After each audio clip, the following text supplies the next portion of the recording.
Hello, and welcome to Critical Based Theory, Episode 5.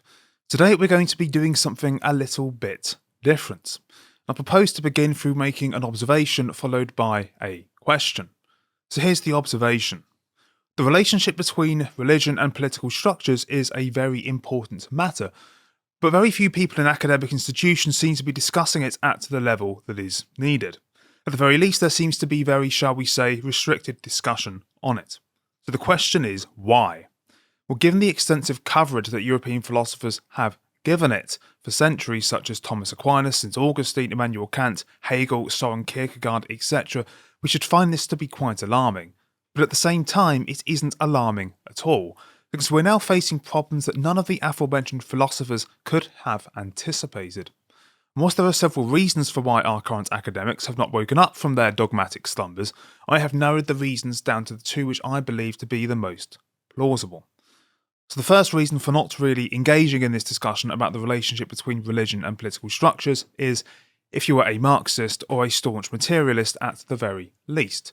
This is not me being dismissive of or mean-spirited of Marxism, but rather because it is part and parcel of being a Marxist to have an established view which one must not digress from for their philosophy of history to work.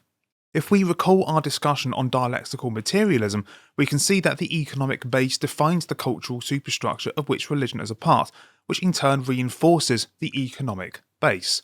It is something which emerges from deprived social conditions before shortly being taken up by political forces for the end of a political class, as Marx argues about the bourgeoisie and Protestant Christianity in England. As discussed in Chapter 2, we can see that this is all in accordance with the metaphysics of dialectical materialism, where historical events are understood to be precipitated by class conflicts of which are themselves precipitated by autonomous forces of production beyond human agency.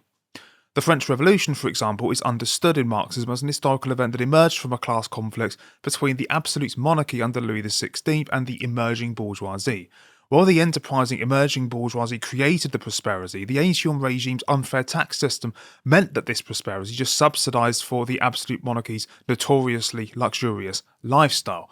And having borrowed excessively for the 7-Year War decades before and funding an ongoing war with Austria, France underwent an economic crisis, leading to food shortages and ultimately riots. It was this which necessitated the emergence of the revolutionary bourgeois consciousness, so that the fetters of the old regime could be burst in order for the forces of production running through the revolutionary bourgeoisie to be freed through the establishment of bourgeois society. Now, you're probably wondering where religion falls into this. Well, religion constitutes a part of the cultural superstructure, which proactively prevents the proletariats from becoming aware of their true socio-economic conditions. Or to put it more technically, religion, referring specifically to Christianity, is a form of capitalist reification. To quote Marx himself, religious suffering is, at one and the same time, the expression of real suffering and a protest against real suffering. Religion is the sigh of the oppressed creature, the heart of a heartless world, and the soul of soulless conditions. It is the opium of the people. The abolition of religion as the illusory happiness of the people is the demand for their real happiness.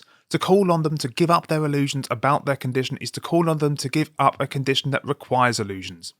The criticism of religion is, therefore, in embryo, the criticism of that veil of tears of which religion is the halo. So there we have it. Once the fog of religion clears, the proletariats can see the true social conditions. Once they see the true social conditions, the fetter of class can then be burst so that the inevitable classless society of communism can emerge. From here, we can start to understand why those on the hard left, or with a particularly materialistic persuasion at least, seem at times to outright refuse to allocate blame to religion when religious fanatics commit acts of religious fanaticism. This is because within the Marxist theory of history, social unrest is perceived to be underwritten by economic conditions, and in the case of Europe, these economic conditions are understood to have emerged from the wealth accumulated through the imperialistic practices of the past. This means that when attacks on European soil happen, they cannot be understood as anything other than tragedies. Tragedies conducted by individuals who simply had the misfortune of being thrown into and cultivated by backwards conditions which could have been avoided should their home country never have been exploited in the first place.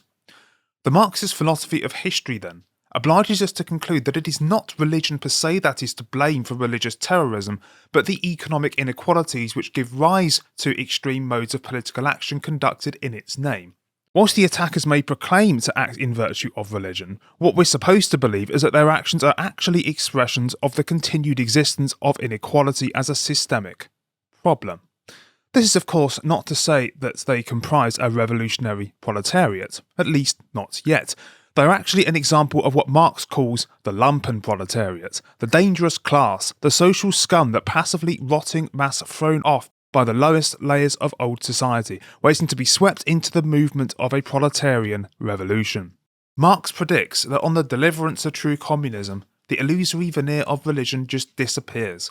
Men and women of all previous nations stand equal as one, sharing the same ethics, enjoying the same cultures, and recognizing themselves as free and self-determining beings who owe their freedom to the positive constraints imposed and managed by the proletarian dictatorship. This, Marx understands, is humanity's species being in full realization, which represents the end of history itself.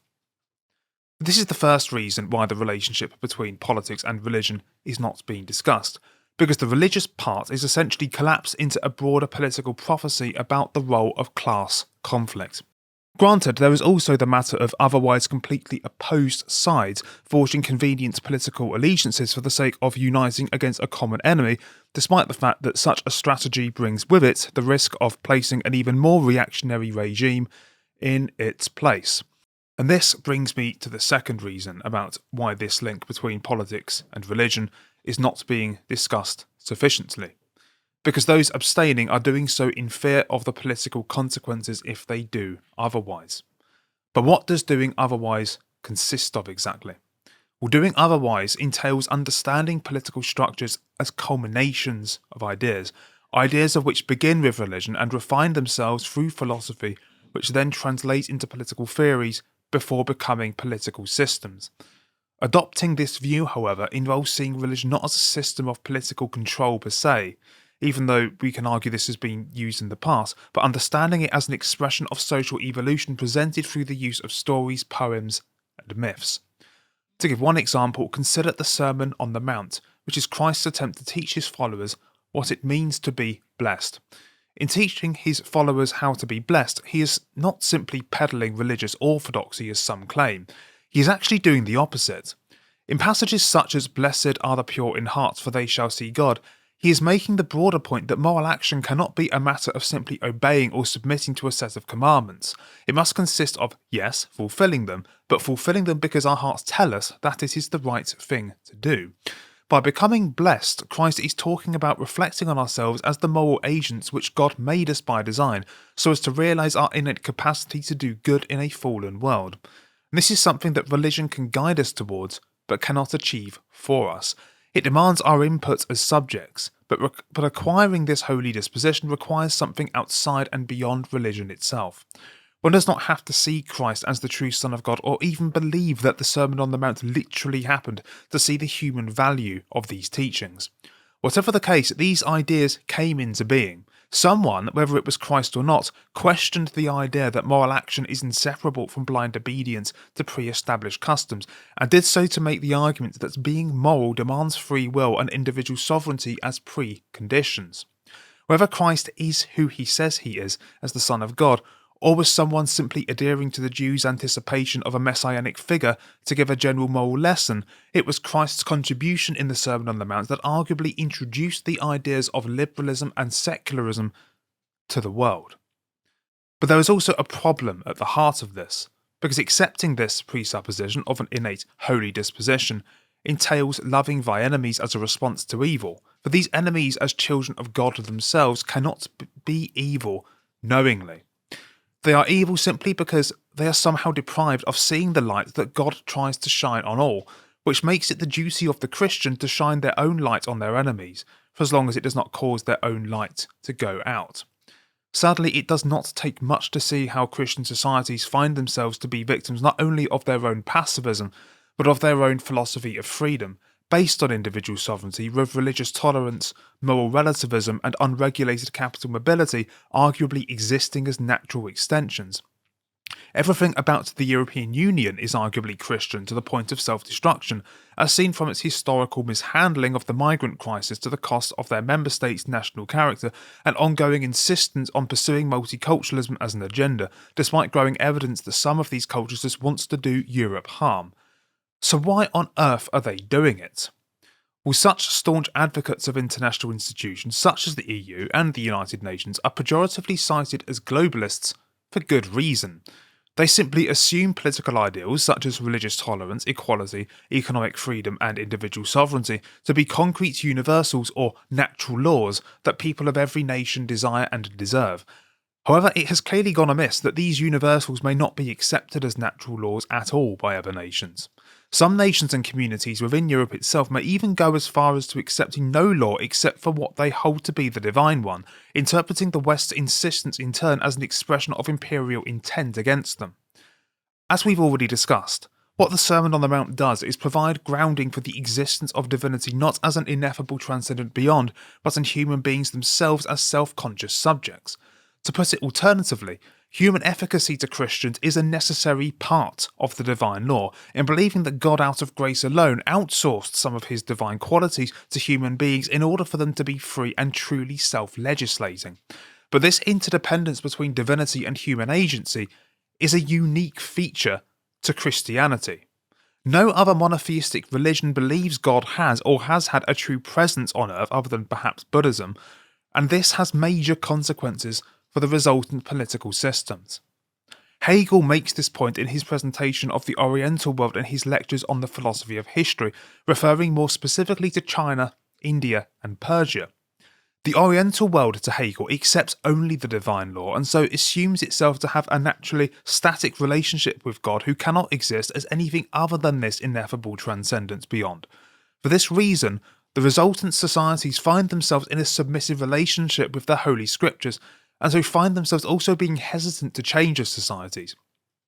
Of course, India's dominant religion is Hinduism, and China and Persia underwent revolutions. The former fell to atheism and the latter fell to Islam. But Islam emerged in a way that seemed to intensify this commitment towards God as a transcendent, ineffable beyond.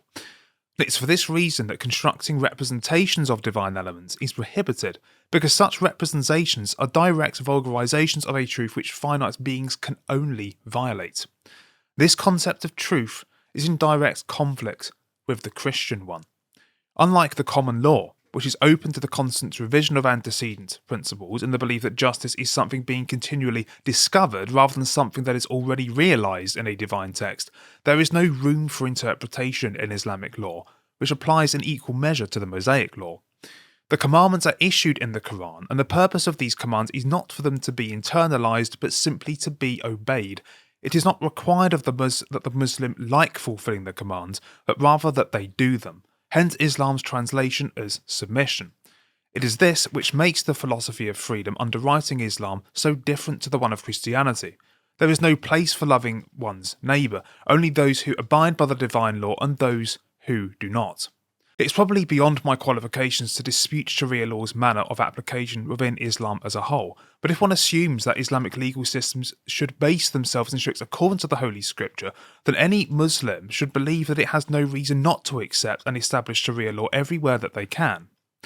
The concept of religious tolerance, then, the idea that all religious practices can coexist, is one that the Oriental world and thus the Islamic world is intrinsically hostile to, and one that it may even interpret as an attempt to annex Islam as a religion.